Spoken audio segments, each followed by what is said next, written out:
আল্লাহ আমার রব, এই রবি আমার সব। দামে দামে তুন মনে তারি অনুভব। তোমার দুনিয়াতে আমি যেদিকে তাকাই, অথই নিয়ামতে ডুবে আছি সবাই। পাক পাখালির গানে শুনি তসবি কলরব, তসবি কলরব। আল্লাহ আমার রব, এই রবি আমার সব।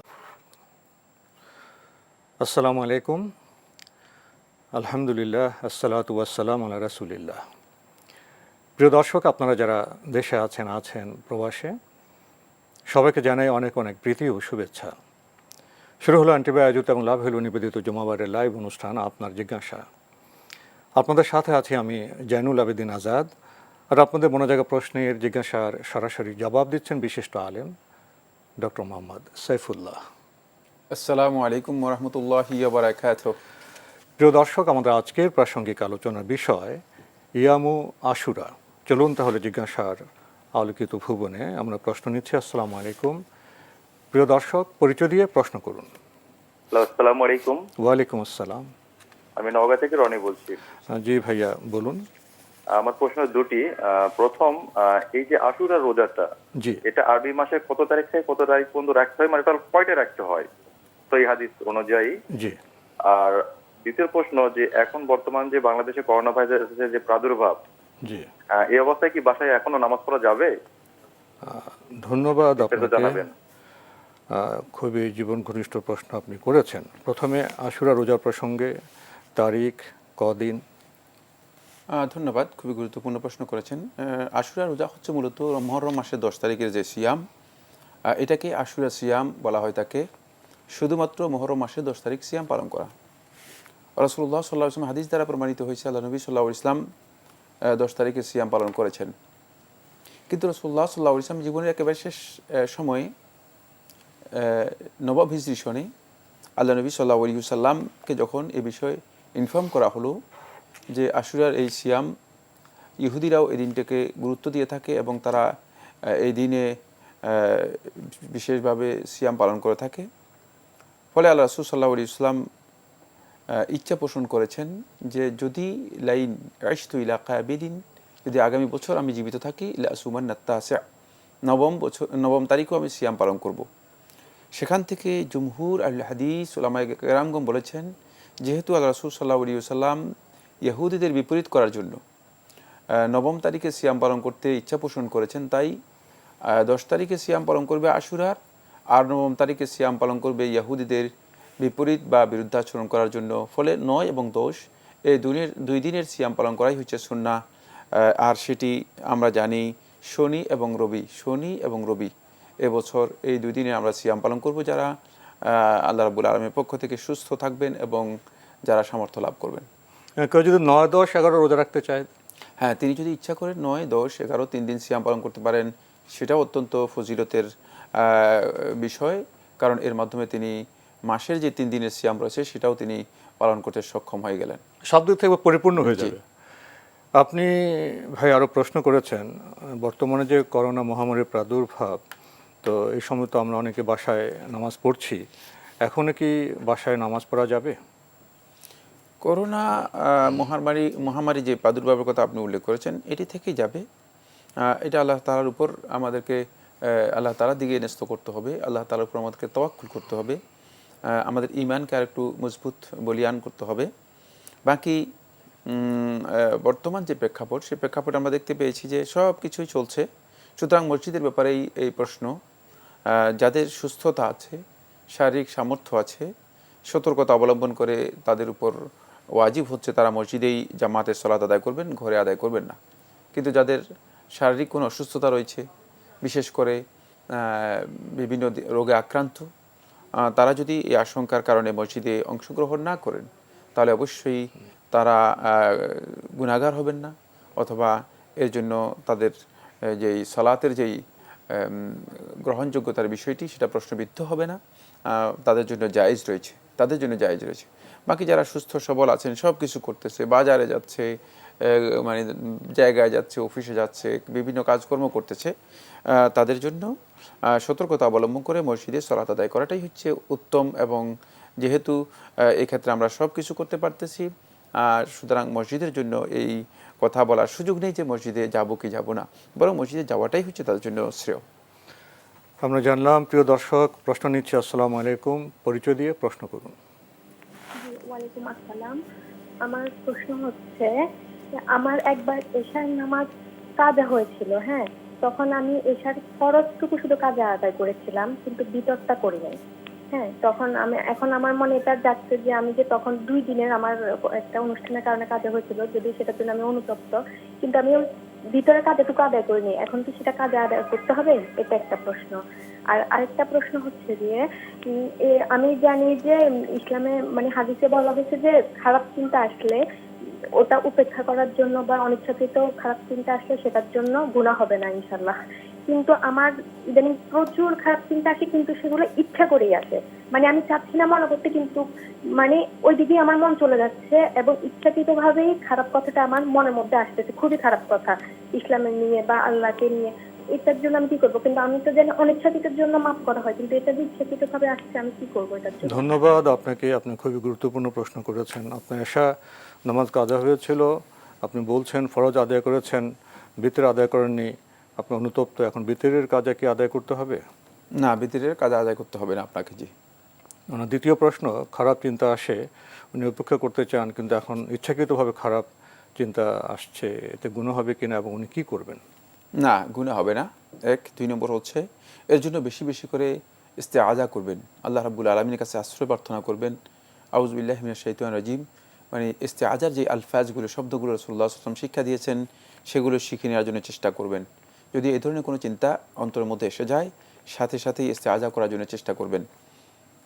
আর তারপরেও যদি দেখেন যে এই ধরনের চিন্তা এসে গিয়েছে, উজু করবেন, উজু করে 2 রাকাত নফল সালাত আদায় করবেন। আশা করি ইনশাআল্লাহ তাআলা যখনই এই ধরনের কোনো চিন্তা আসবে, সাথে সাথে উজু করবেন, উজু করে 2 রাকাত নফল নামাজ আদায় করবেন, ইনশাআল্লাহ তাআলা সেরে যাবে। আমরা খুবই গুরুত্বপূর্ণ বিষয়ে জানলাম। প্রিয় দর্শক, প্রশ্ন নিচ্ছি। আসসালামু আলাইকুম, পরিচয় দিয়ে প্রশ্ন করুন। লাইনে আছেন? আসসালামু আলাইকুম। ওয়ালাইকুম আসসালাম, পরিচয় দিয়ে প্রশ্ন করুন। আমার বাসা নাটোরে, আমার রুবেল। জি বলুন।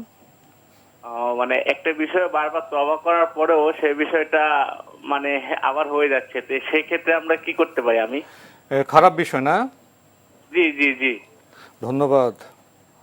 বলছেন যে এটি খারাপ বিষয় হয়ে যাচ্ছে, বারবার তওবা করার পরে এটা পুনরাবৃত্তি হচ্ছে, তো কি করবেন?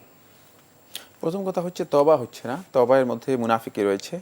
অর্থাৎ তওবা যেভাবে হওয়ার কথা, তওবাতুন নাসুহ যেটাকে বলা হয় থাকে, একেবারে খালেস তওবা, সত্যিকার যে তওবা, সেই তওবা হচ্ছে না। এটা মৌখিক বা লৌকিক তওবা হচ্ছে, যার মধ্যে কৃত্রিমতা রয়েছে, যার মধ্যে মুনাফিকি রয়েছে, এই ধরনের তওবা হচ্ছে। তওবা আপনার অর্থ এই, আপনি অপরাধ থেকে পরিপূর্ণরূপে প্রত্যাবর্তন করে আসবেন।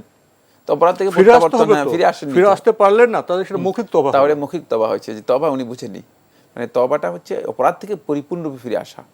এই ফিরে আসার জন্য যা যা করা দরকার তাই করতে হবে, সেটা হচ্ছে তওবা। তো আপনি ফিরে আসেন নাই, অর্থাৎ অপরাধ আপনি করতেছেন, তাহলে বোঝা গেল যে আপনার তওবা হয়নি।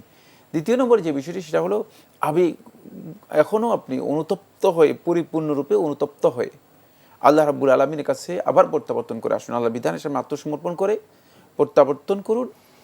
আর মানে এই কাজের দিকে, অপরাধের দিকে আপনাকে তাড়িত করে এমন যত কাজ আছে সবগুলোকে পরিহার করুন। মানে এখানে কেন তিনি আবার ফিরে যাচ্ছেন? কারণ হচ্ছে ওই মানে যে কাজগুলো তাকে এই অপরাধের দিকে, অন্যায়ের দিকে নিয়ে যায়, সবগুলো কাজের সাথে তিনি জড়িত রয়ে গিয়েছেন। না না, এই চেতনা, এগুলোর থেকে নিজেকে পরিপূর্ণরূপে মুক্ত করে নিন। এগুলো থেকে যতক্ষণ পর্যন্ত আপনি নিজেকে মুক্ত করতে পারবেন না, ততক্ষণ পর্যন্ত আপনি এই তওবার মাধ্যমে ফায়দা লাভ করতে পারবেন না। তাই আপনি পরিপূর্ণরূপে অনুতপ্ত হয়ে এই সমস্ত কাজ থেকে নিজেকে ফিরিয়ে নিন, তাহলে আপনার তওবা অবশ্যই হবে ইনশাআল্লাহ তাআলা। আমরা জানলাম। প্রিয় দর্শক, প্রশ্ন নিচ্ছি। আসসালামু আলাইকুম, পরিচয় দিয়ে প্রশ্ন করুন। ওয়ালাইকুম আসসালাম। আমি শাহিন বলছি, সিরাজগঞ্জ থেকে। জি ভাইয়া বলুন। আচ্ছা, আমি একটা বিষয় একটু জানতে চাচ্ছি, সেটা হলো যে আমি আজকে সকালে একটা আমাদের কয়েকদিন আগে আমাদের এখানে একজন মানুষ মারা গেছে, তার কবর জিয়ারত করতে গেছিলাম। ওখানে একটা দোয়ার অনুষ্ঠান ছিল। তো সেই অনুষ্ঠানে যাওয়ার পরে অনুষ্ঠান থেকে ফেরার পথে আমার বাবার কবর ওখানে আমি জিয়ারত করে আসছি। আসার পরে আমি ঘুমায় যাই। আমি ফজরের নামাজ পড়ে গেছিলাম ওখানে কবর জিয়ারত করতে। তো আসার পরে আমি ঘুমানোর পরে স্বপ্ন দেখি আমার বাবাকে, অনেকক্ষণ আমি স্বপ্ন দেখি এবং স্বপ্ন দেখি যে সে, তার একটু শারীরিক অবস্থা অনেক দুর্বল এবং সেই অবস্থায় সে আমাকে নৌকায় করে এক জায়গায় নিয়ে যাচ্ছে। হ্যাঁ, তো এই অবস্থাতে আমি একটু চিন্তিত হয়ে গেছি যে আমি আসলে এইভাবে আমার আব্বাকে স্বপ্ন দেখলাম এবং সে আমাকে নৌকায় করে এক জায়গায় নিয়ে গেল। নিয়ে যাওয়ার পরে সে মানে আমার সাথে সেরকম কথাবার্তা বলে নাই, কিন্তু তাকে আমি দেখলাম ইয়া করে, এবং তার শারীরিক অবস্থা যেটা দেখলাম যে সে একটু রুগ্ন অবস্থায়। জি, ধন্যবাদ আপনাকে। এই তো আপনার স্বপ্নের কথা, তাই না? জি জি, ধন্যবাদ আপনাকে। পেয়েছেন তো স্বপ্নের বিষয়টা? স্বপ্নের বিষয় পেয়েছি, কিন্তু স্বপ্নের তাবির করার মানে দায়িত্ব আমরা নিই না। আমাদের প্রোগ্রামের মধ্যে স্বপ্নের তাবির আমরা করি না। তিনি জানার কথা, না জানলেও আমরা বলে দিচ্ছি যে স্বপ্নের কোনো তাবির আমরা করি না। জি, তাহলে তো এটা শুধুমাত্র স্বপ্নের মানে বিষয় হয়ে যাবে। এ বিষয়ে আপনারা অন্য আলেমদের সাথে আলাপ করুন। জি, প্রিয় দর্শক, আমরা প্রশ্ন নিচ্ছি। আসসালামু আলাইকুম, পরিচয় দিয়ে প্রশ্ন করুন। লাইনে আছেন? জি ভাইয়া। আপনার পরিচয় দিয়ে প্রশ্ন করুন। হ্যালো, আসসালামু আলাইকুম। ওয়ালাইকুম আসসালাম। জি, আমি ঢাকা থেকে বলছি, যাত্রাবাড়ি আমাদের বাসা। কে বলছেন? জি, আমার নাম মাহমুদা আক্তার। জি, আপনার যে আমার প্রশ্নটি। প্রশ্নটা হচ্ছে, আমি মানে কিছুদিন আগে নিয়ত করছি যে আমি মহরমের এই 9 তারিখ এবং 10 তারিখ এই 2 দিন রোজা রাখবো, কিন্তু আমার শারীরিক মানে পিরিয়ডের কারণে আমি এই রোজা দুটো হয়তো বা রাখতে পারতেছি না। কিন্তু আমি যদি রোজা রাখি, নামাজ না পড়ি, তাহলে কি আমার কোনো সওয়াব হবে না? আমি আসলে এটা জানতে চাচ্ছিলাম আর কি, যে আমি কি রোজা রাখতে পারবো? ধন্যবাদ আপনাকে। প্রশ্নটি যে পেয়েছি। প্রশ্ন পেয়েছি। না, আপনি রোজা রাখতে পারবেন না। রোজা রাখা আপনার জন্য হারাম। এই অবস্থায় সিয়াম পালন করা আপনার জন্য হারাম। সুতরাং প্রশ্নই আসেন আপনি মানে রোজা রাখবেন। এক্ষেত্রে আপনার করণীয় যেটা, সেটা হচ্ছে আপনি যদি সুস্থ হন, সুস্থ হওয়ার পরে আপনি যেহেতু মহরম মাসের সিয়ামের ব্যাপারে রাসূলুল্লাহ সাল্লাল্লাহু আলাইহি ওয়াসাল্লাম সহিহ হাদিসের মধ্যে বলেছেন যে আফদালুস সিয়ামি বাদা সিয়ামি রমাদান সিয়ামু শাহরিল্লাহি আল মুহাররম, যে রমাদান মাসের সিয়ামের পরে আল্লাহ তাআলার কাছে শ্রেষ্ঠ সিয়াম হচ্ছে মুহররম মাসের সিয়াম পালন করা। এক্ষেত্রে আপনি যেহেতু নিয়ত করেছেন, আপনি মুহররম মাসের এই সিয়ামটুকু পবিত্র হওয়ার পর যে কোনো 2 দিন আপনি পালন করতে পারেন, তাহলে অবশ্যই আপনি নিয়তের কারণে এবং নফল এই সিয়ামের কারণে এর ফজিলত ইনশাআল্লাহ তাআলা আপনি পেয়ে যাবেন। 9-10 উনি রোজা রাখতে পারছেন না, বাস্তব না, কারণে। সঙ্গত কারণে। নিয়ত করেছিলেন, নিয়তের কারণে কোনো সওয়াব পাবেন? অবশ্যই নিয়তের কারণে আপনি সওয়াব পাবেন। নিয়তের কারণে আপনি যেহেতু ভালো কাজের নিয়ত করার সাথে সাথেই এর ফজিলত বা সওয়াব পাওয়া যায়। এখন তো বাস্তবে উনি না রাখতে পারলে 9-10 পর রাখলে জি। সে ফাদারে পেয়ে যাবেন। জি। তো বোন, আপনার চিন্তার কোনো কারণ নেই। আপনি নিয়ত কারণে আপনি সওয়াব পাবেন। পরবর্তী পর্যায়ে আপনি রোজা রাখলে তার ফায়দা পাবেন। আমরা প্রশ্ন নিচ্ছি। আসসালামু আলাইকুম, পরিচয় দিয়ে প্রশ্ন করুন। আমার নাম মাহবুব ইসলাম, আমি ঢাকার মগবাজার থেকে বলছি। জি ভাইয়া, বলুন। হুজুর, আসসালামু আলাইকুম। আমি ওয়ালাইকুম আসসালাম। কোরআন শরীফ জানি যে বাংলায় উচ্চারণ করে পড়লে এটা ঠিক না, কিন্তু আমি যেটা করছি এই লকডাউনে আমি নিজে নিজে শিখে মোটামুটি 80% আমার আরবিতে আমি বুঝতে পারি, কিন্তু বাকি যে 20% সেটা আমি ওই বাংলা উচ্চারণ যে অনেক সময় যেটা বুঝি না এটা পড়ি। এতে আমার কোনো গুনাহ হবে কিনা? ধন্যবাদ আপনাকে। পেয়েছেন তো প্রশ্ন? পেয়েছি। না, আপনি চেষ্টা করুন কোরআন কারীম তেলাওয়াত শিক্ষা গ্রহণ করার জন্য। শুধুমাত্র তেলাওয়াতও শিক্ষা গ্রহণ করতে পারলাম না, মানে একজন আল্লাহর বান্দা হিসেবে কিভাবে আমরা আল্লাহ রাব্বুল আলামিনের সামনে মানে দাঁড়াবো, এটা কি আমরা একটু বিবেচনা করি না? এটা খুবই গুরুত্বপূর্ণ বিষয়। এজন্য আপনি মানে যে প্রশ্ন করেছেন, এই প্রশ্ন আমাদেরকে করার আগে আপনি নিজেকে এই প্রশ্ন করা দরকার ছিল যে মানে আমার আসলে কোরআন কারীম শিক্ষা করার জন্য তেলাওয়াত শুধুটুকু, মানে অর্থ তাফসীর নয়, মানে বিশাদ বিশ্লেষণ নয়, শুধুমাত্র তেলাওয়াত শিক্ষা করার জন্য নিজেকেই এই প্রশ্ন করা চলে, আমি আসলে কতটুকু প্রচেষ্টা করেছি, আদৌ কি করেছি কিনা। দুনিয়ার হাজার রকমের উপার্জনের জন্য, হাজার রকমের জ্ঞান অর্জন করার জন্য কত জায়গায়, কত স্থানে, কতভাবে আমরা কষ্ট করে যাচ্ছি, কিন্তু সেই তুলনায় আল্লাহর কিতাবের জন্য আমাদের কষ্ট আদৌ কি আমরা করেছি কিনা, এই প্রশ্ন উত্তর আপনি যদি আপনি নিজেকে করেন তাহলে এর উত্তর আপনি অবশ্যই পেয়ে যাবেন। খায়রুকুম মান তাআল্লামাল কুরআন ওয়া আল্লামা। তাই আল্লাহ রাসূল সাল্লাল্লাহু আলাইহি ওয়াসাল্লাম একেবারেই মানে খায়রিয়তের বক্তব্য কথা বলে দিয়েছেন, তোমাদের মধ্যে শ্রেষ্ঠ সেই, তোমাদের মধ্যে উত্তম সেই মান তাআল্লামাল কুরআন, যে কোরআন শিক্ষা গ্রহণ করল, এবং ওয়া আল্লামাহু, কোরআন শিক্ষা দিল। সুতরাং এই খায়রিয়তের, এই যে শ্রেষ্ঠত্বের, এই কল্যাণের এই যে ফজিলতের বিষয়টি, এটা অর্জন করার জন্য আমরা সর্বোচ্চ চেষ্টা করি। কোরআনে কারীম শিক্ষা গ্রহণ করার জন্য আপনি চেষ্টা করুন, অবশ্যই ইনশাআল্লাহ তাআলা শিখতে পারবেন।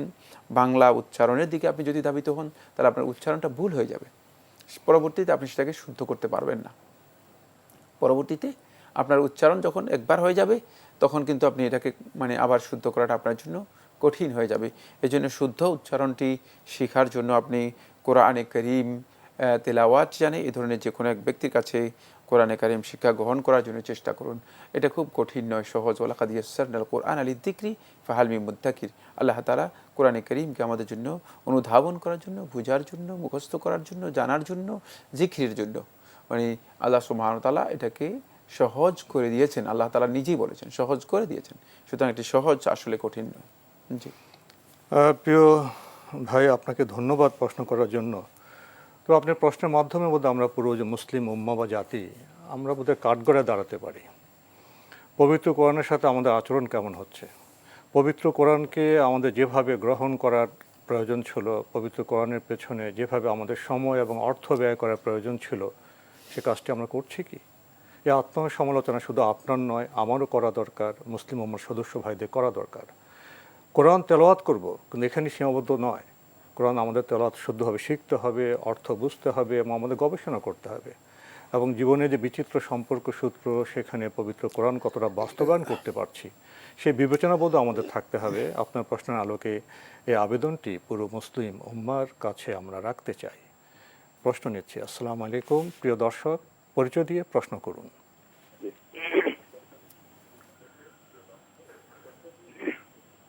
লাইনে আছেন? জি, হ্যালো, আসসালামু আলাইকুম। ওয়ালাইকুম আসসালাম। আপনার পরিচয় দিয়ে প্রশ্ন করুন। জি, আমার নাম হচ্ছে সোহানুর রহমান, আমি লক্ষ্মীপুর থেকে বলছি। জি ভাইয়া, বলুন। আমার প্রশ্নটা হচ্ছে হুজুর, আমার পরিবারের প্রধান হচ্ছে আমার বাবা। আমার বাবা হচ্ছে একমাত্র উপার্জনক্ষম ব্যক্তি। তো উনি সুদের সাথে জড়িত, সুদ ভিত্তিক লেনদেন করেন। তো আমার পরিবারের আদার্স আরো মেম্বার, আমি, আমার মা এবং বোন, আমরা আছি। আমরা খুবই ফরেজগার। তো আমার বাবা একটু ধর্মকর্ম কম বিশ্বাস করেন এবং সুদের সাথে জড়িত। তো ওনাকে কোনোভাবেই এটা থেকে আমি আর ফিরাতে পারছি না, যার কারণে আমাদের ঘরে অসুখ বিসুখ, বিপদ আপদ সবসময় লেগেই থাকে। আমরা একবারে মানসিক অশান্তির মধ্যে আছি হুজুর। এখন কি করব, বাবাকে বোঝাতেও পারি না, উনি খুব রাগী মানুষ, কিছু বললেই রেগে যায়।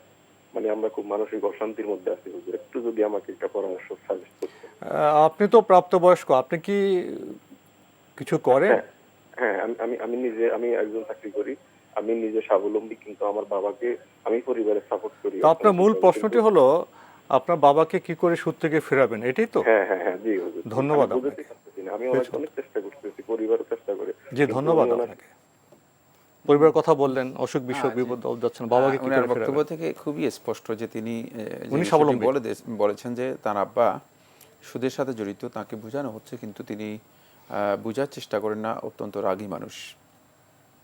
প্রথম কথা হচ্ছে তাকে খুব কোমলভাবে আন্তরিকতার সাথে বোঝানোর জন্য চেষ্টা করুন। 2 নম্বর হচ্ছে তার জন্য বেশি বেশি করে দোয়া করুন। আপনারা যেহেতু অনেকেই আছেন যারা এই সুদের ভয়াল পরিণতি এবং অপরাধ থেকে নিজেদেরকে মুক্ত করতে চান, সেক্ষেত্রে আপনারা সবাই মিলে তার জন্য দোয়া করুন যেন আল্লাহ সুবহানাহু ওয়া তাআলা তাকে এক্ষেত্রে হেদায়েত দান করেন। কারণ আল্লাহ রাব্বুল আলামিনের কাছে দরখাস্ত না করলে এটা মঞ্জুর হয় না। মানুষের অন্তরগুলোকে আল্লাহ সুবহানাহু ওয়া তাআলা ইউকাল্লিবুহা কাইফা ইয়াশা, আল্লাহ রাব্বুল আলামিন পরিবর্তন করে দেন যেভাবে চান। যদি আল্লাহ রাব্বুল আলামিনের কাছে দরখাস্ত দিতে পারেন তাহলে সেটা কিন্তু পরিবর্তন হওয়ার সমূহ সম্ভাবনা রয়েছে। এই জন্য তাকে বোঝানোর জন্য চেষ্টা করুন। পাশাপাশি তার জন্য বেশি বেশি করে দোয়া করুন। 3 নম্বর যে পয়েন্টটি সেটা হচ্ছে এই, আপনারা ব্যক্তিগতভাবে তার এই সুদী কোনো কাজের মধ্যে আপনাদের সমর্থন নাই সেটি স্পষ্ট করে তাকে জানিয়ে দিন এবং বলুন যে মানে আপনি যে কাজ করছেন সে কাজ ইসলামী শরীয়তের মধ্যে হারাম হওয়ার কারণে আমরা এর সাথে আমাদের সামান্যতম কোনো সম্পৃক্ততা নেই। এগুলো সকল দায় দায়িত্ব আপনি কিয়ামতের দিন বহন করবেন। এগুলো থেকে আপনাদের নিজেদেরকে মুক্ত করে নিতে হবে এবং তাকে স্পষ্ট করে এটা বলে দিতে হবে যে এই সমস্ত কাজ কারবারের সাথে আমাদের কোনো ধরনের সম্পর্ক নেই। এটা থার্ড। ফোর্থ হচ্ছে যেটা, সেটা হলো আপনি এবং যারা আপনার অধীনস্থ রয়েছে তাদেরকে আপনি যেহেতু স্বাবলম্বী, তাদেরকে আপনি তার এই সুদী কারবারের সাথে সুদী সম্পৃক্ততার সাথে না রেখে তাদেরকে আলাদা করে দিতে পারবেন, তাদেরকে সেপারেট করে দিতে পারবেন। তাদেরকে যদি আপনি সেপারেট করে দিতে পারেন তাহলে তিনি বুঝতে পারবে যে আসলে তার এই সুদী কারবারের সাথে লোকেরা আগ্রহী নয় এবং লোকদের সাথে মানে যারা প্রিয়জন আছে তারা এই কাজে তাকে সমর্থন দেবে না। এজন্য তাকে এই সংকেত দেওয়ার জন্য তার কাছ থেকে পরিপূর্ণরূপে আপনারা আলাদা হয়ে যেতে পারেন। আলাদা হয়ে যাওয়া আপনাদের জন্য বৈধ, শুধুমাত্র শরিয়ার এই কারণে আপনাদের জন্য আলাদা হয়ে যাওয়া বৈধ। আপনারা আলাদা হয়ে যেতে পারেন, আপনাদের জন্য জায়েজ রয়েছে। আর সর্বশেষ যে পরামর্শ বা যে বক্তব্যটি আমরা দেব সেটা হচ্ছে এই, কারণ এই কাজটি অত্যন্ত জঘন্য অপরাধ। ওয়াইন লাম তাফআলু ফা'যানু বিহারবি মিনাল্লাহি ওয়া রাসূলিহি। আল্লাহ সুবহানাহু ওয়া তাআলা কোরআনে কারীমে সূরাতুল বাকারা 279 নম্বর আয়াতের মধ্যে বলেছেন, যদি তোমরা এই কাজ থেকে ফিরতে না পারো, এই কাজটা এত জঘন্যতম যে ফা'যানু বিহারবি মিনাল্লাহি ওয়া রাসূলিহি, আল্লাহ এবং তার রাসূলের পক্ষ থেকে যুদ্ধের ঘোষণা করো। সুতরাং আল্লাহ এবং তার রাসূলের পক্ষ থেকে যুদ্ধের ঘোষণা আপনি যেটা বলেছেন সেটাই। এখানে তো আপনার আল্লাহ এবং তার রাসূলের যুদ্ধ করতেছেন। মানে দেখা গিয়েছে যে আপনাদের বিভিন্ন ধরনের সমস্যা, আল্লাহর পক্ষ থেকে বিভিন্ন ধরনের পরীক্ষা আপনাদের সামনে এসে যাচ্ছে। তাই এক্ষেত্রে যে বিষয়টি অত্যন্ত গুরুত্ব দিয়ে করা দরকার সেটা হচ্ছে তার এই সুদী অর্থনৈতিক লেনদেন এর সাথে আপনারা নিজেদেরকে মোটেও সম্পৃক্ত করবেন না, বরং তাকে পরিপূর্ণরূপে এই লেনদেনের ক্ষেত্রে তাকে আলাদা করে দেওয়ার জন্য চেষ্টা করবেন যদি আপনাদের পক্ষে সেটা সামর্থ্য হয়ে থাকে। কিন্তু প্রত্যেকটি ক্ষেত্রেই ওয়াসাহিবহুমা ফিদ দুনিয়া মা'রুফা, যেটা আল্লাহ সুবহানাহু ওয়া তাআলা কোরআনে কারীমের মধ্যে বলেছেন, তাদের সাথে সঙ্গত ও বৈধ সুন্দর আচরণের মাধ্যমে সেটা করতে হবে, কারণ তার সাথে কোনো ধরনের অবৈধ অসঙ্গত আচরণ আল্লাহ রাব্বুল আলামিন পছন্দ করেন না। আমরা বিরতিতে যাবেও, তো শুধু আপনার প্রশ্নটি নিচ্ছি। প্রিয় ভাই, পরিচয় দিয়ে প্রশ্নটি করুন। আসসালামু আলাইকুম। ওয়ালাইকুম আসসালাম। আমি কাটুলি থেকে বলছি, চট্টগ্রাম থেকে বলছি। জি, আপনার প্রশ্নটি করুন। জি, আমার মেয়ে একটা অসুস্থ, আমি ইন্ডিয়াতে নিয়ে গেছি, এতে কোনো কাজ হচ্ছে না। আমি এখন নিয়ত করছি মানে আমি সৌদি আরবে নিয়ে যাব, কিন্তু আমার কাছে তেমন কোনো টাকা পয়সা নেই, কি করে দেওয়া যায়? ধন্যবাদ আপনাকে। আমরা বিরতির পরে ইনশাল্লাহ আমাদের আজকের প্রাসঙ্গিক আলোচনার বিষয় ইয়ামু আশুরা, এ বিষয়ে কিছু বলবেন? ধন্যবাদ আপনাকে। আমরা প্রথমে আশুরা এর দিবস বা ইয়ামে আশুরা সম্পর্কে যে কথাটি বলবো সেটা হচ্ছে, আশুরা একটা ইতিহাস রয়েছে, ইতিহাসের প্রতি সামান্য ইঙ্গিত দেব। তারপর আমরা আশুরার দিবসের যে ফজিলত রয়েছে সেই ফজিলত প্রসঙ্গে হয়তো কয়েকটি কথা আপনাদের সামনে বলব। প্রথম কথা হচ্ছে, রাসূলুল্লাহ সাল্লাল্লাহু আলাইহি ওয়াসাল্লাম যখন মদিনায় আসেন, আব্দুল্লাহ ইবনে আব্বাস রাদিয়াল্লাহু তাআলা থেকে সহিহ বুখারীর 1865 নম্বর হাদিসের মধ্যে এসেছে যে রাসূলুল্লাহ সাল্লাল্লাহু আলাইহি ওয়াসাল্লাম যখন মদিনায় আসেন তখন রাসূলুল্লাহ সাল্লাল্লাহু আলাইহি ওয়াসাল্লাম ইহুদিদেরকে দেখতে পান যে তারা আশুরার এই দিবসে সিয়াম পালন করছে। অবশ্যই ইহুদরা মানে এই যে হিজরি মাসগুলো যেগুলো রয়েছে সেগুলো তারা গণনা করতো না। এখানে একটি গুরুত্বপূর্ণ তথ্য দিচ্ছে, সেটা হচ্ছে এই, তারা যেই মাস গণনা করতো সেই মাসগুলো কিন্তু আলাদা ছিল, কিন্তু মানে যে দিনটা সিয়াম পালন করতো সেটা 10 তারিখ, মুহররমের 10 তারিখ ছিল। যে দিনটা তারা সিয়াম পালন করতো সেটা মুহররমের 10 তারিখ ছিল। আল্লাহ রাসূল সাল্লাল্লাহু আলাইহি ওয়াসাল্লাম যখন তাদেরকে দেখতে পান যে তারা এই দিনে সিয়াম পালন করে থাকে, তখন নবী সাল্লাল্লাহু আলাইহি ওয়াসাল্লাম তাদেরকে প্রশ্ন করলেন, মা হাজা, এটা আবার কি?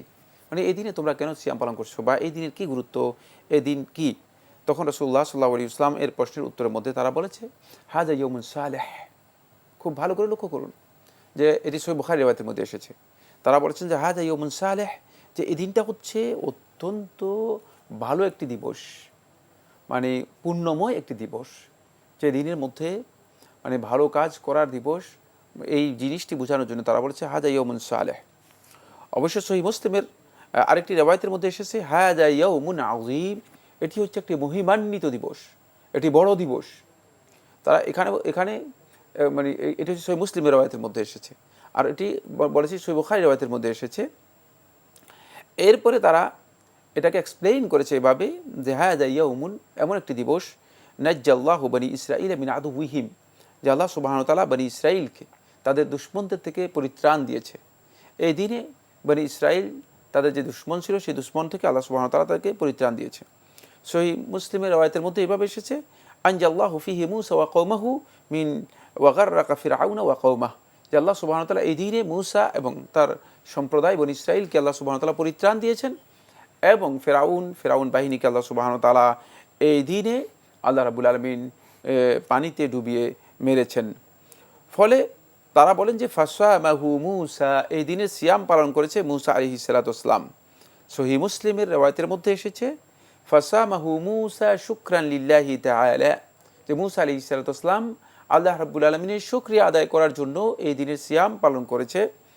তারা এই কথা বলার পরে আল্লাহ নবী সাল্লাল্লাহু আলাইহি ওয়াসাল্লাম বললেন যে ফানা আহাক্কু বিমূসা মিনকুম, আমি তোমাদের চেয়ে মূসার ব্যাপারে অনেক বেশি কাছাকাছি, অনেক বেশি হকদার। সুতরাং রাসূলুল্লাহ সাল্লাল্লাহু আলাইহি ওয়াসাল্লাম এই দিনে সিয়াম পালন করলেন।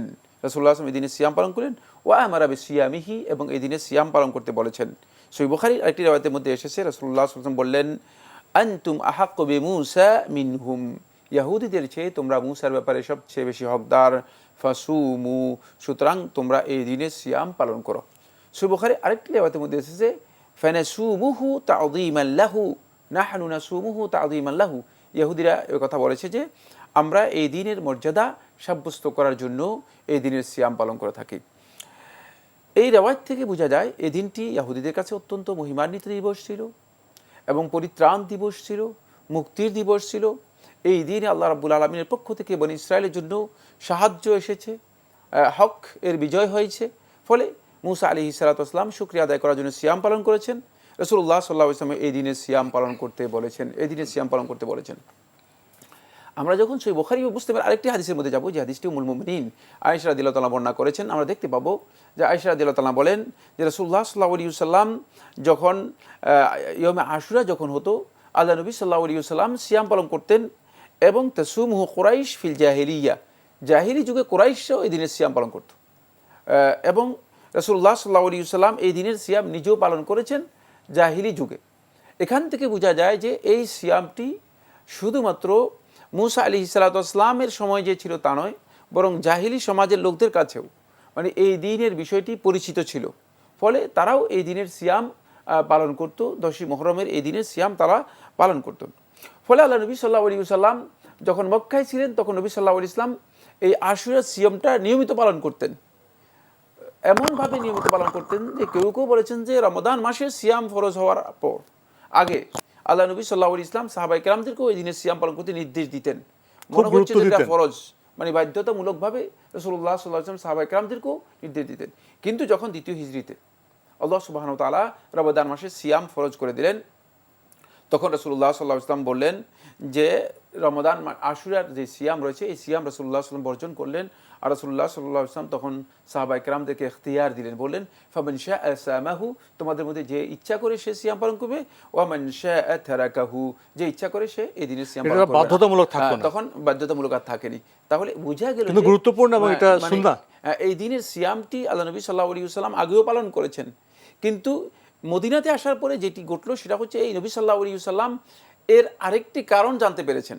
সেই কারণটি হচ্ছে এই দিনের ইতিহাস সম্পর্কে নবী সাল্লাল্লাহু আলাইহি ওয়াসাল্লাম জানতে পেরেছেন যে এই দিনের ইতিহাসটি ছিল সেটা হলো হুয়াল ইনতিসারু লিল হাক্কি আলাল বাতিল, বাতিলের উপর হকের যে বিজয়, এই বিজয়ের বিষয়টি রাসূলুল্লাহ সাল্লাল্লাহু আলাইহি ওয়াসাল্লাম কনফার্ম হলেন, জানতে পেরেছেন। ফলে আল্লাহ নবী সাল্লাল্লাহু আলাইহি ওয়াসাল্লাম সাহাবায়ে কেরামদেরকে এই দিনে সিয়াম পালন করতে রাসূলুল্লাহ সাল্লাল্লাহু আলাইহি ওয়াসাল্লাম নির্দেশ দিয়েছেন, এবং আল্লাহ নবী সাল্লাল্লাহু আলাইহি ওয়াসাল্লাম নিজেও সিয়াম পালন করেছেন। এবার আমরা সংক্ষেপে শুধুমাত্র এটা বলবো, এই মর্মে রাসূলুল্লাহ সাল্লাল্লাহু আলাইহি ওয়াসাল্লামের ফজিলতের হাদিসে সাব্যস্ত হয়েছে।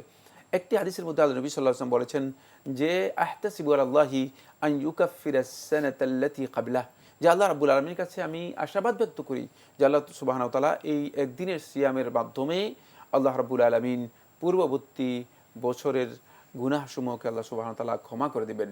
পূর্ববর্তী বছরের গুনাহ কি শেখুল ইসলাম ইবনে তাইমিয়া রাহমাতুল্লাহি আলাইহি সহ জমহুর আহলে হাদিসগণ বলেছেন এখানে মূলত সগীরা গুনাহগুলোকে বোঝানো হয়েছে।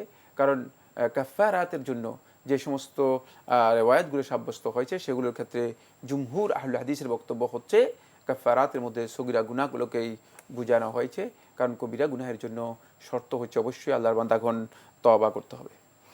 আমরা প্রশ্নে যাব, তবে এর আগে বিরতির আগে এক ভাই প্রশ্ন করেছিলেন ওনার মেয়ে অসুস্থ, চিকিৎসা করছেন, কিছু হচ্ছে না, উনি সৌদি আরব যেতে চান কিন্তু টাকা নাই, কি করবেন? ধন্যবাদ এই প্রশ্নের জন্য। প্রথম কথা হচ্ছে আপনার এই প্রশ্ন আসলে আমাদের এখানে জীবন ঘনিষ্ঠ যে প্রশ্ন উত্তরের সাথে মোটেও সামঞ্জস্যপূর্ণ নয়।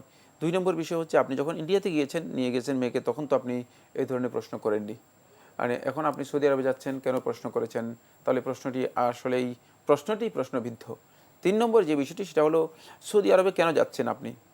অসুস্থ হলে তো সৌদি আরবে যাওয়ার বিষয় নেই, অসুস্থ হলে আপনি চিকিৎসার ব্যবস্থা করবেন। সৌদি আরবে যাওয়ার বিষয়ে মানে অসুস্থতার সাথে সম্পৃক্ত নয়। তাই আপনার এই সিদ্ধান্তটিও আমি মনে করে থাকি যে যৌক্তিক অথবা জ্ঞানভিত্তিক হয়নি। সেক্ষেত্রে কোনো যোগ্য ব্যক্তির সাথে পরামর্শ করেন, এটাই আপনার জন্য উচিত। ভাই, আপনি আরও ভালোভাবে চিন্তাভাবনা করে চিকিৎসকের সাথে আলাপ করেন, কোথাও আপনার মেয়ের সুচিকিৎসা হবে, সেদিকে অগ্রসর হন। আমরা প্রশ্ন নিচ্ছি। আসসালামু আলাইকুম, পরিচয় দিয়ে প্রশ্ন করুন। আসসালামু আলাইকুম। ওয়ালাইকুম আসসালাম, আপনার পরিচয় দিয়ে প্রশ্ন করুন। হ্যালো, যেমন আপনাকে শুনতে পাচ্ছি, আপনার পরিচয় দিয়ে প্রশ্ন করুন। জি, আমার বাড়ি রংপুর, আমি নীলুফা ঢাকা থেকে বলছি। প্রশ্নটি করুন।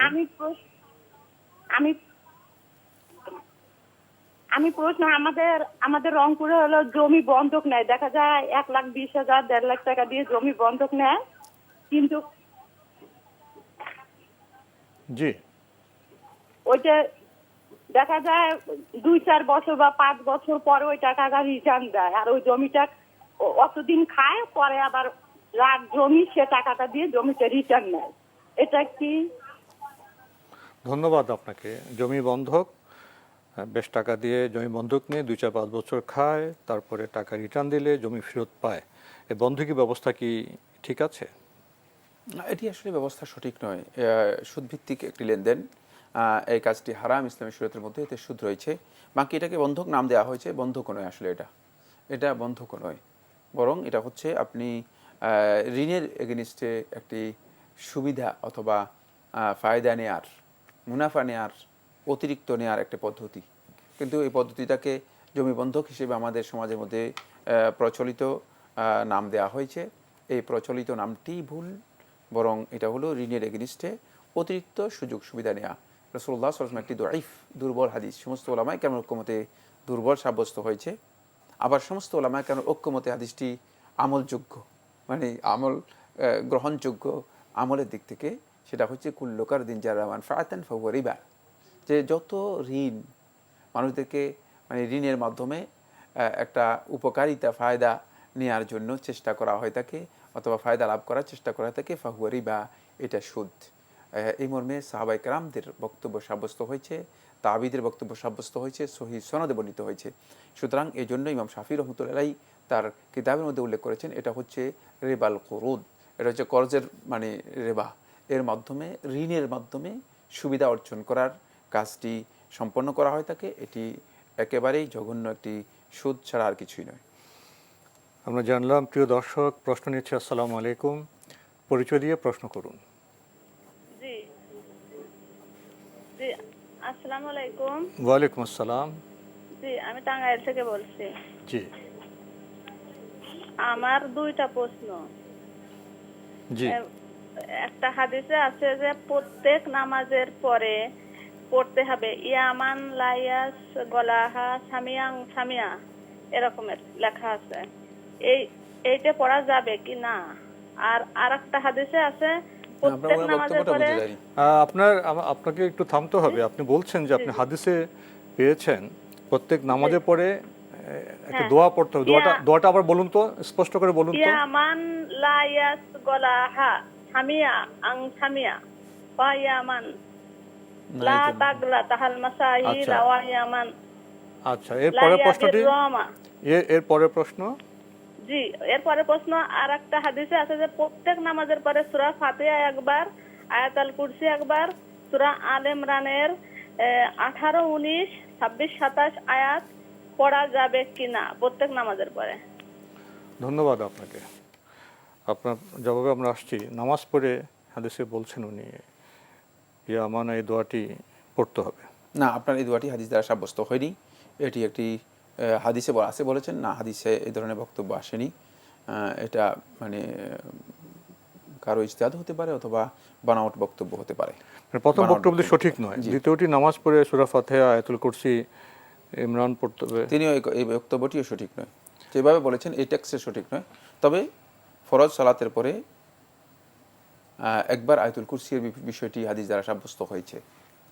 বাকি বক্তব্যটি একেবারেই হাদিস সুস্পষ্ট কোনো সহিহ হাদিস দ্বারা সাব্যস্ত হয়নি। তবে প্রত্যেক ফরজ নামাজের পরে আয়াতুল কুরসি পড়তে পারবেন, এটা সাব্যস্ত হয়েছে। এটা খুবই গুরুত্বপূর্ণ। প্রিয় দর্শক, আমরা নতুন প্রশ্নে যাচ্ছি। আসসালামু আলাইকুম, পরিচয় দিয়ে প্রশ্ন করুন। আসসালামু আলাইকুম। ওয়ালাইকুম আসসালাম। আমি আনিসুর রহমান, জামালপুর মাদারগঞ্জ থেকে বলছিলাম। জি ভাইয়া বলুন। আমার একটা প্রশ্ন ছিল এই নামাজের ব্যাপারে। আমরা নামাজে ফরজ নামাজের ব্যাপারে আমরা গিয়ে যদি রুকু পাই তাহলে কি রাকাতটা পূর্ণ হবে নাকি ওই আলহামদুলিল্লাহ সূরাটা পুরো পাইতে হবে? ধন্যবাদ আপনাকে। পেয়েছেন তো প্রশ্ন? জি, হ্যাঁ, রুকু পেলেই রাকাত হয়ে যাবে, এটাই বিশুদ্ধ বক্তব্য। এই বিষয়ে সালাফদের ইজমা সাব্যস্ত হয়েছে, সাহাবায়ে কেরামদের সকলের বর্ণনা সাব্যস্ত হয়েছে এই বিষয়ে। আমরা রুকু পেলেই রাকাত পেয়ে যাব। প্রিয় দর্শক, প্রশ্ন নিচ্ছি। আসসালামু আলাইকুম, পরিচয় দিয়ে প্রশ্ন করুন। আসসালামু আলাইকুম। ওয়ালাইকুম আসসালাম। স্যার, রাজশাহী বিভাগ থেকে বলছিলাম। জি ভাইয়া বলুন। স্যার, প্রশ্নটা হচ্ছে এক বৃদ্ধ মানে 60 বছর ঊর্ধ্বে, হ্যাঁ, স্বামী স্ত্রীর, তো তারা আগের মাথায় তালাক দিছে, তো এক্ষেত্রে তারা কি করবে? কে কে তালাক দিয়েছে? 60 বছর ঊর্ধ্বে বয়স, বুড়ো বৃদ্ধার, স্বামী স্ত্রী দুজনেরই বয়স 60 বছর ঊর্ধ্বে। জি। তো তারা পরবর্তীতে তওবা করছে অবশ্য স্বামী, কিন্তু এখন এই ক্ষেত্রে তারা একই বাসায় থাকে কিন্তু আলাদা আলাদা থাকে, সেক্ষেত্রে তারা কি করবে? তালাক কখন দিয়েছে? এই 60 বছর ঊর্ধ্বে। না না, বয়স নিয়ে প্রশ্ন করছি না। তারা তালাকটা কদিন আগে দিয়েছে? এই হচ্ছে না 5-6 মাস হবে। 5 মাস তালাক দিয়েছে। তো তালাক কয়বার দিয়েছে? 3 বার। মানে এক সময় 3 বার তালাক বলেছে, এই তো? জি জি জি জি। এক সময় 3 বার তালাক বলার পর তারা এখন একই সাথে বসবাস করছে? হ্যাঁ, আলাদা আলাদা থাকে কিন্তু একই বাসায় থাকে। একই বাসায় আলাদা আলাদা থাকছে? জি জি। তারা খাওয়া দাওয়া একসাথে করছে, সবকিছু একসাথে করছে?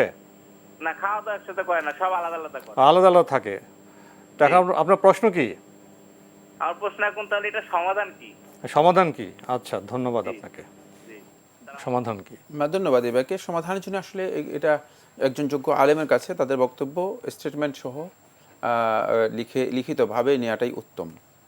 একজন যোগ্য আলেমের কাছে, যিনি শরিয়া বুঝেন, দ্বীন বুঝেন এবং আল্লাহ তাআলাকে ভয় করেন, তার কাছে গিয়ে এই বিষয়টি বেশ করে সমাধান নেওয়াটাই উত্তম। শুধুমাত্র টেলিভিশনের মাধ্যমে এই ধরনের মাসালা জিজ্ঞেস করা যথার্থ নয়।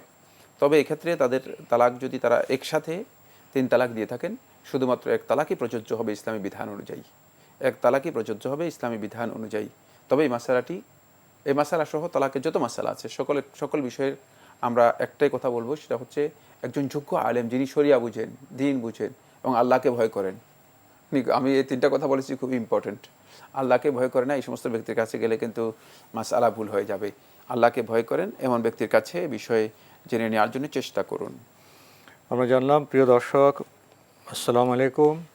আমরা প্রশ্ন নিচ্ছি, পরিচয় দিয়ে প্রশ্ন করুন। আসসালামু আলাইকুম, আমার নাম আমিনুল ইসলাম, আমি মাদারীপুর থেকে বলছিলাম। জি ভাইয়া বলুন।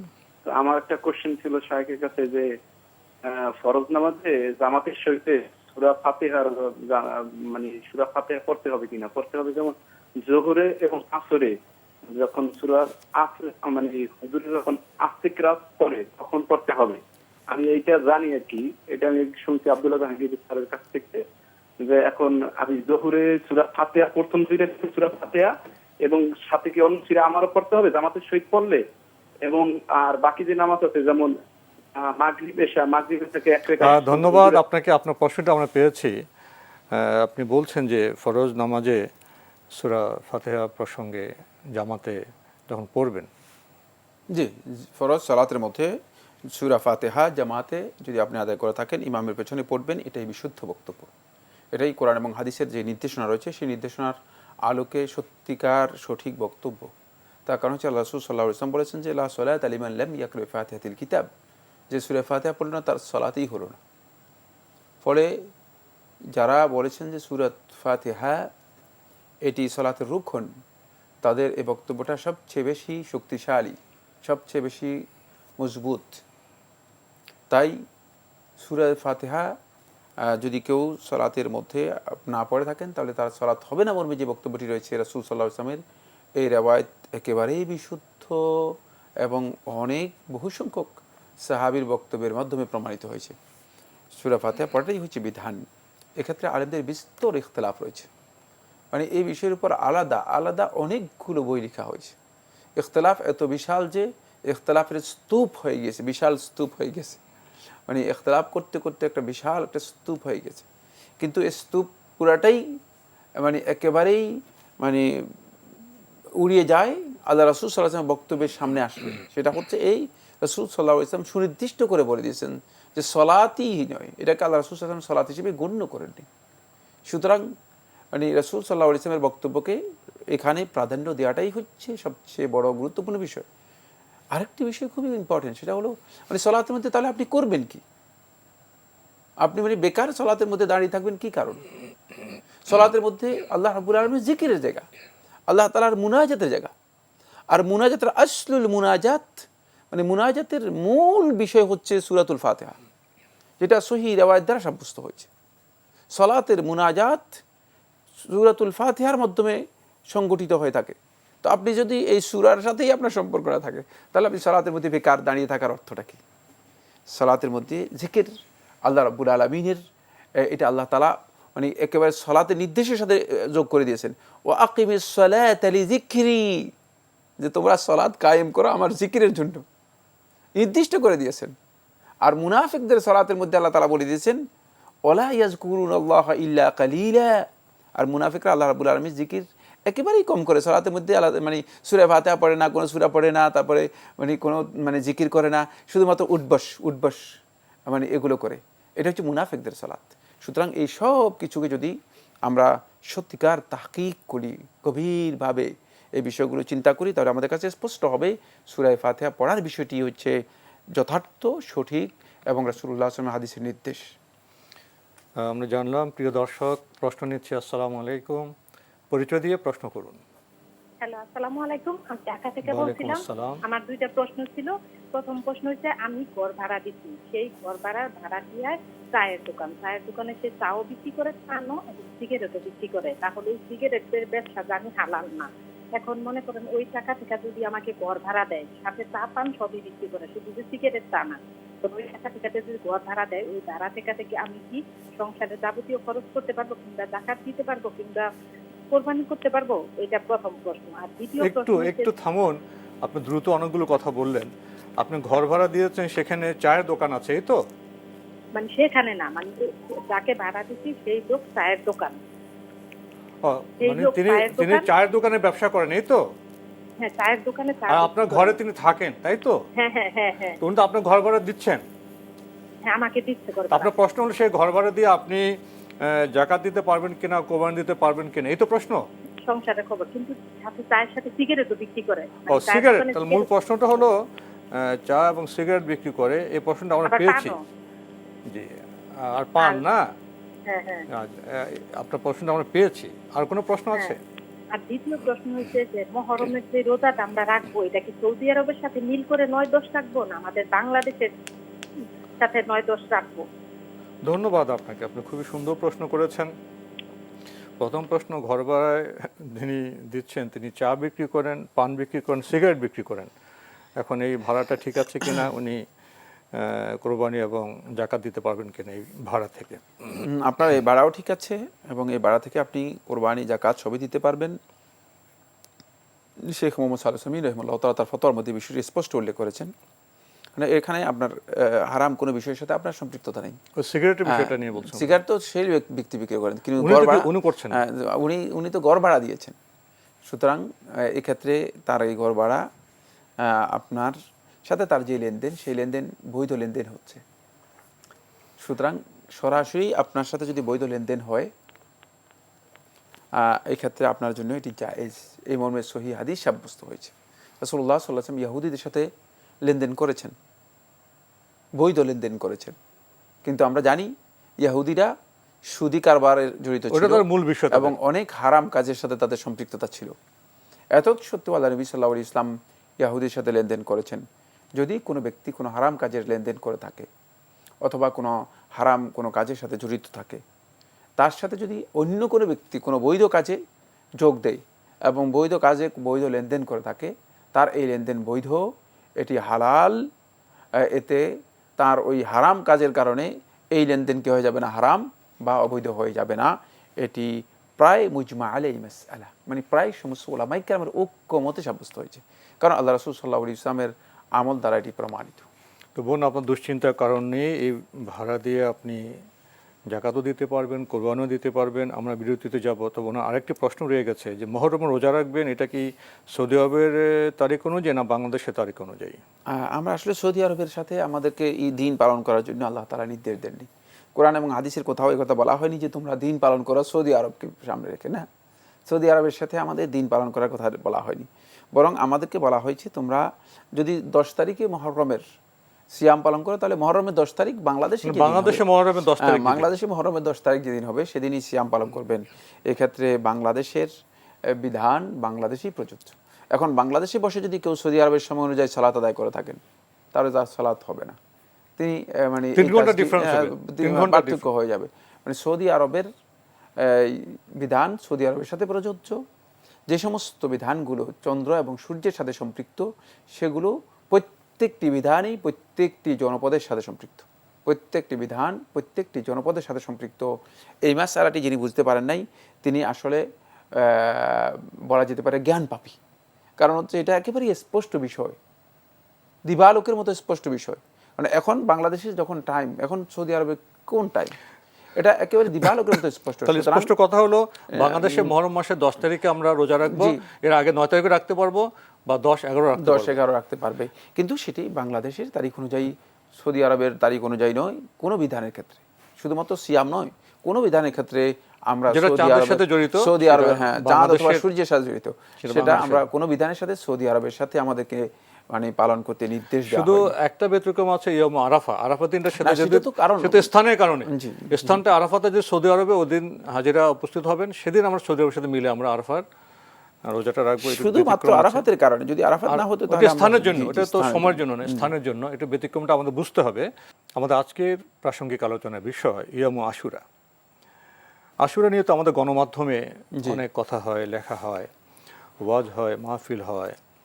তো দেখা যায় আশুরা নিয়ে অনেকগুলো ঐতিহাসিক বিষয় বর্ণনা করা হয়, পৃথিবীর সৃষ্টি, ধ্বংস, কিয়ামত, আদম ইসলামের এদিন অবতরণ, তাদের সাথে এদিন মিল, অনেক বিষয় বলা হয়। তো আমরা একটু আগে জেনেছি আপনার কাছ থেকে, আশুরার বিষয়টি তো রোজার বিষয়, ইবাদতের বিষয়, এবং ইবাদতের যে কথাবার্তাগুলো তো নবী ইসলামের জীবিতকাল পর্যন্ত। তো এখন আবার যেটা খুব বেশি করে আপনার যেটা কারবালা কেন্দ্রিক আশুরা, এ নিয়ে অনেক কথাবার্তা হয়।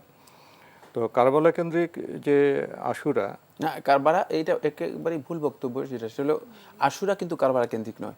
আশুরা হচ্ছে, কারবালা হচ্ছে 10ই মুহররম, পরিপূর্ণ আলাদা বিষয়। আশুরার সাথে ওই দিনটা মিলে গেছে, মুহররম, জি, দিনটা মিলে গেছে। এটা হলো 10ই মুহররম। 10ই মুহররম যে ঘটনা ঘটেছিল আত্তুফ অথবা তফ নামক স্থানে, একটা ঐতিহাসিক যে মানে মর্মান্তিক ঘটনা, হুসাইন ইবনে আলী রাদিয়াল্লাহু তাআলা শাহাদাতের বিষয়টি, এটা হলো 10ই মুহররমের একটি ঘটনা।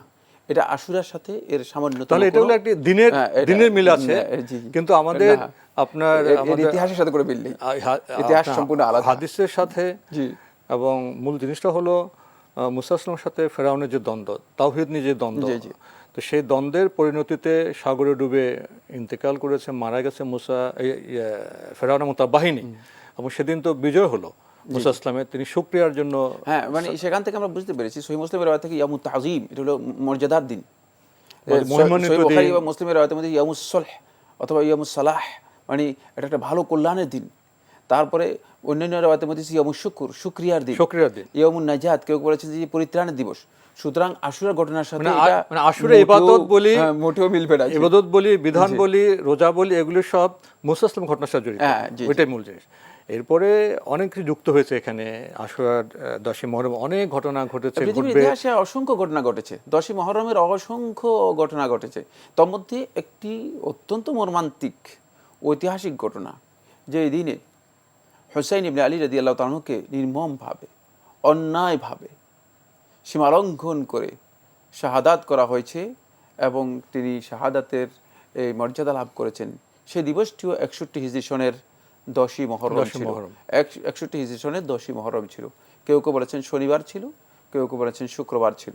মানে ওই দিবসটিকে দেখা যায় যে এই দিবসের বিষয়ে 2টি গ্রুপ বা 3টি গ্রুপ হয়ে গেছে এবং মুসলমানদের মধ্যে এই 3টি সাম্প্রদায়িক চেতনা এখানে মানে ব্যাপকতা লাভ করেছে। হ্যাঁ, এবং এগুলো এই যে গোষ্ঠীগত এই চেতনা, এটা এত ভয়ঙ্কর হয়েছে যে শেষ পর্যন্ত গোটা মুসলিম উম্মাহকে বিভেদ, বিচ্ছিন্নতা সৃষ্টি করেছে, ত্রিধারায় বিভক্ত করে দিয়েছে পরিপূর্ণরূপে, এবং এটি ভয়ঙ্কর বিষয়। এখানে মৌলিক বিষয় যেটা, সেটা হচ্ছে এই হুসাইন ইবনে আলী রাদিয়াল্লাহু আনহু কারা হত্যা করেছে এবং এর সাথে কারা দায়ী। সর্বপ্রথম এই ঘটনার সাথে দায়ী হচ্ছে তারাই যারা হুসাইন ইবনে আলী রাদিয়াল্লাহু আনহুকে চিঠি দিয়ে, দাওয়াত দিয়ে, মানে কুফার জন্য হুসাইন ইবনে আলী রাদিয়াল্লাহু আনহুকে যাওয়ার জন্য উদ্বুদ্ধ করেছে, অনুপ্রাণিত করেছে। কারণ হুসাইন ইবনে আলী রাদিয়াল্লাহু আনহু যখন সেখানে আক্রান্ত হন, তখন তার একাধিক বক্তব্যের মাধ্যমে সাব্যস্ত হয়েছে যে তোমরা আমাকে কি দাওয়াত দাওনি, তোমরা আমাকে কি আসতে বলোনি, তোমরা আমার হাতে বাইআত করেছো, এই কথা কি ঘোষণা দাওনি, কিভাবে তোমরা আমাকে দাওয়াত দিয়ে তোমরা খেয়ানত করতেছো, আমার সাথে প্রতারণা করতেছো এবং তোমরা এখন আমাকে হত্যা করার জন্য চেষ্টা করতেছো। এটা হুসাইন ইবনে আলী রাদিয়াল্লাহু আনহু বক্তব্য ছিল। স্পষ্ট বক্তব্য থেকে প্রমাণিত হয় যে হুসাইন ইবনে আলী রাদিয়াল্লাহু আনহু তাদেরকে এই কথা বলেছেন। এরপরে আমরা দেখি তারই ছেলে, যে ছেলে আলী ইবনে হুসাইন রাদিয়াল্লাহু তাআলা আনহু, যাকে আলীউল আসগর বলা হয় থাকে রাহিমাহুল্লাহ তাআলা, আলী আসগর বলা হয় থাকে রাহিমাহুল্লাহ, তিনি, তার লকব ছিল জাইনুল ইমাম জাইনুল আবদিন রাহিমাহুল্লাহ তাআলা। তিনি যখন বয়প্রাপ্ত হন তখন তিনি কুফাতে যান। কুফাতে যাওয়ার পরে তিনি দেখেন যে কুফার নারীরা অনেকে বসে বসে কাঁদে। তখন তিনি বলে, দেখতেছি এরা হা উলাই ইয়াবকুন, এদেরকে দেখতেছি এরা কাঁদতেছে। এরা কিভাবে কাঁদতেছে? এরা তো আমাদেরকে হত্যা করেছে, এরা আমার পিতাকে দাওয়াত দিয়ে তার সাথে খেয়ানত করেছে, তারপরে আমার পিতাকে তারা হত্যা করেছে। তারা ছাড়া আর কে আমার পিতাকে হত্যা করেছে? তারা কেন এখন কাঁদে? তাদের কাঁদার কারণ কি? এখান থেকে বোঝা যায় মূলত হুসাইন ইবনে আলী রাদিয়াল্লাহু আনহুকে হত্যা করেছে যারা, তারা হচ্ছে শিয়া সম্প্রদায়।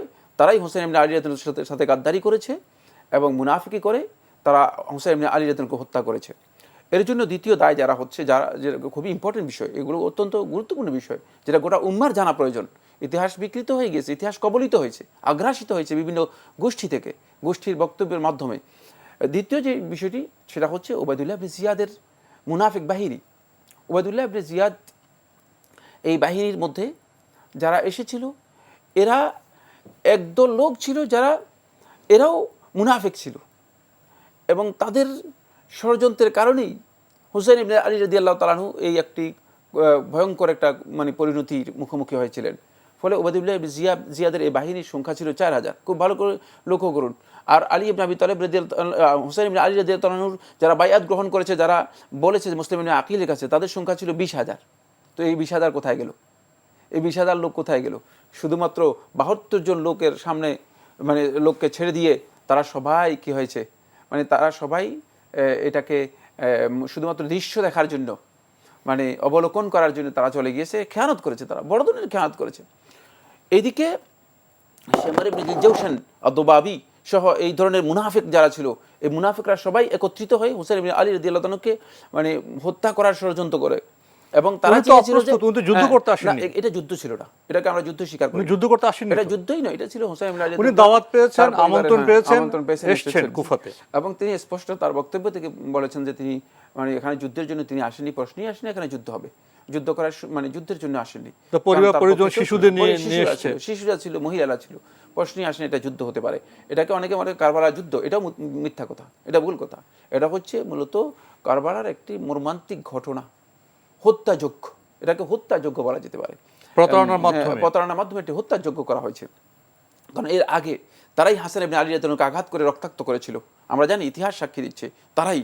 এবং হাসান রাদিয়াল্লাহু স্পষ্ট বলে বলেছেন, হাসান রাদিয়াল্লাহু স্পষ্ট বক্তব্য রয়েছে যে তোমরা যারা শিয়া তারাই আমাকে আজকে মানে রক্তাক্ত করলা, তোমরাই আমার আব্বাকে হত্যা করেছো।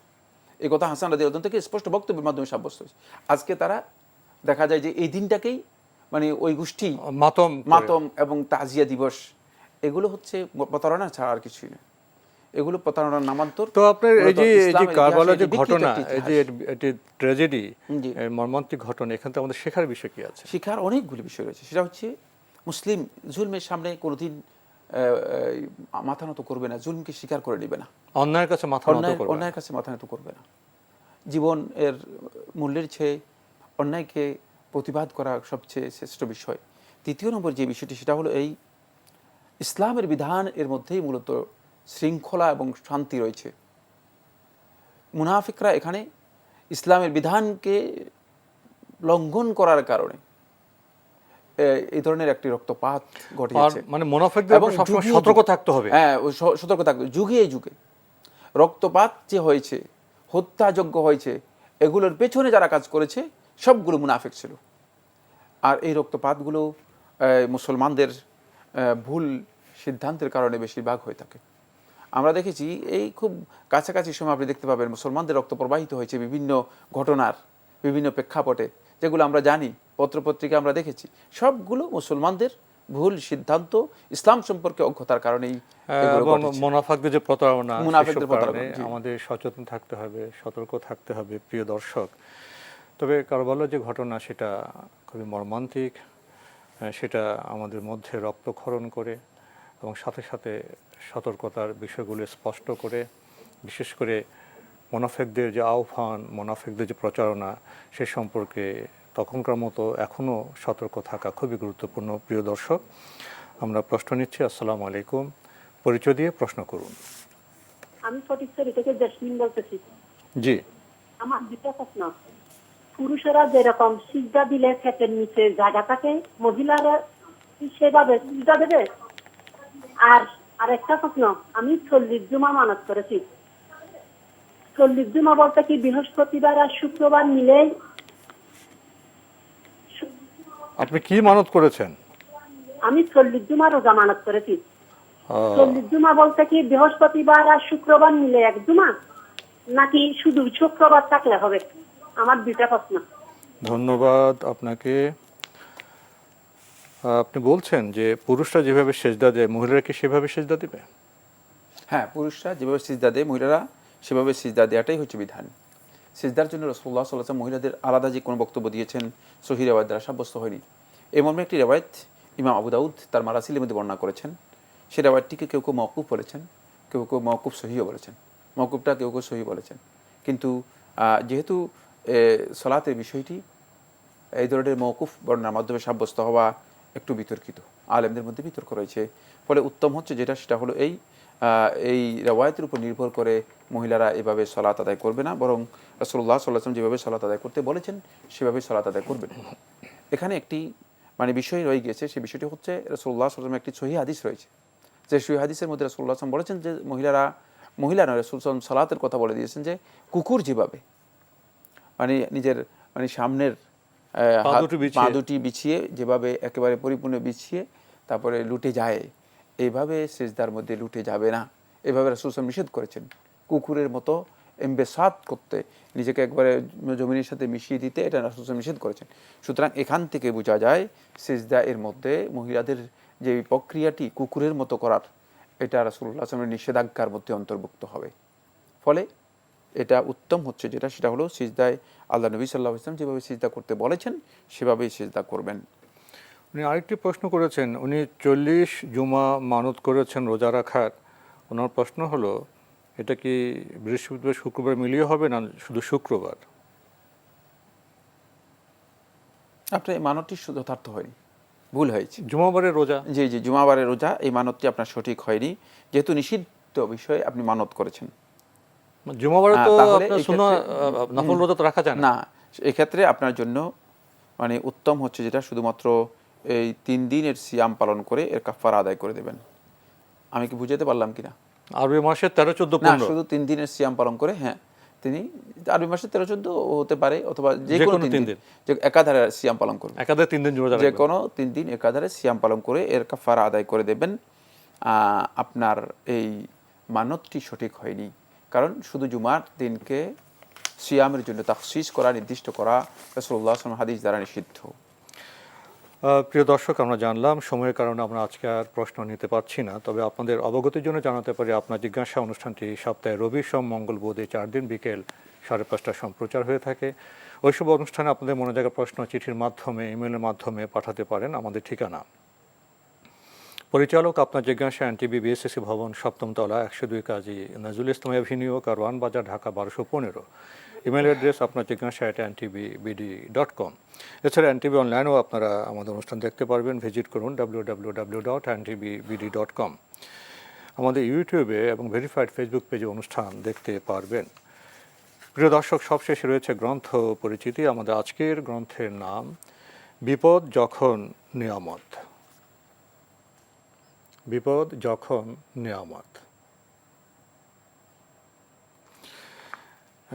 গুরুত্বপূর্ণ এই গ্রন্থটির লেখক শাইখ মুসা জিবরিল, উস্তাদ আলী হামুদা, উস্তাদ শাবানা আজিজ। এই গ্রন্থটি প্রকাশ করেছে সমর্পণ প্রকাশন। এই গ্রন্থে দীর্ঘ সূচি রয়েছে। জীবন মানেই পরীক্ষা, নিয়তির বিধান, ভরসা রাখুন আল্লাহর উপর, বিপদ কখন পরীক্ষা আর কখন শাস্তি, আমাদের দুহাতের কামাই, বিপদ যখন নিয়ামত, বিপদ কামনা করা অনুচিত, বিপদের সময় আল্লাহর সন্তুষ্টি অর্জনের উপায়, শুধু আল্লাহর কাছেই চাওয়া। আরও চমৎকার সব বিষয় রয়েছে এই গ্রন্থে। এই গ্রন্থের মূল্য 120 টাকা। যারা এই গ্রন্থটি পেতে চান টেলিফোনে যোগাযোগ করতে পারেন। Telephone number 01779196419। আবারও বলছি 01779196419। বিপদ যখন নিয়ামত। যদি সংক্ষেপে কিছু বলতেন। বিপদ এটা আবার নিয়ামত, এই বিষয়টি কেমন কেমন সাংঘর্ষিক মনে হয়, কিন্তু না, আসলেই অনেক ক্ষেত্রে আল্লাহর বান্দাদের উপর আল্লাহ সুবহানাহু ওয়া তাআলা যখন বিপদ দেন, তখন আল্লাহ রাব্বুল আলামিন এর মাধ্যমে বান্দাদেরকে তার নিয়ামত সমৃদ্ধ করেন। তাই এই বিষয়গুলো আমাদের জানা দরকার। আমরা অনেকেই বিপদ শুধুই বিপদ নয়, আমরা অনেকে বিপদকে মানে ভয়াবহ শাস্তি অথবা আযাব মনে করে থাকি। অসুখ বিসুখকে আমরা খুব অপছন্দ করি। সুতরাং এটা আমাদের জন্য জানা দরকার, ইমানদার ব্যক্তিদের, যে আসলে কখন এই বিপদ আমাদের জন্য নিয়ামত হতে পারে। খুবই গুরুত্বপূর্ণ একটি পয়েন্ট, একটি বিষয় যেটি উপস্থাপন করা হয়েছে। এর মাধ্যমে আমরা আসলে আমাদের নৈতিক অবস্থানটা এখানে মজবুত করতে পারবো, মানে অনেক শক্ত করতে পারবো যদি আমরা বুঝতে পারি। এটা খুবই ইম্পর্টেন্ট একটি বিষয়। আশা করবো আপনারা এর মাধ্যমে উপকৃত হতে পারবেন। জি, তো আজকে আমাদের এখানে শেষ করতে হচ্ছে। আপনাকে অনেক ধন্যবাদ। আপনাকে অশেষ ধন্যবাদ। প্রিয় দর্শক, লক্ষ্য করেছেন আমাদের শায়েখ বলেছেন বিপদ যখন নিয়ামত। প্রাথমিকভাবে শুনতে মনে হয় না সাংঘর্ষিক, আসলেই নয়। মুসলিমদের জীবন, মুমিনদের জীবন তো পরীক্ষা জীবন। পরীক্ষা কখন হবে? সুসময় তো নয়, এটা অন্যরকম পরীক্ষা। প্রকৃত পরীক্ষা হবে যখন আমরা বিপদে যাব, তখন আমরা কিভাবে পরীক্ষা অবতীর্ণ হচ্ছি, ধৈর্য ধরছি কিনা, তাওয়াক্কুল করছি কিনা, এইসব চমৎকার বিষয় এই গ্রন্থে রয়েছে। আসুন আমরা গ্রন্থ পড়ি এবং আমাদের চিন্তাকে, চেতনাকে আমরা পরিশুদ্ধ করি। দেখা হবে ইনশাল্লাহ আগামী জুমাবার একই সময়ে। প্রিয় দর্শক, মহান আল্লাহ আমাদের সবাইকে নিরাপদে রাখুন, রাখুন শান্তিতে। আসসালামু আলাইকুম। আল্লাহ আমার রব, এই রবি আমার সব, দামে দামে তুন মনে তারি অনুভব। আল্লাহ আমার রব, এই রবি আমার সব।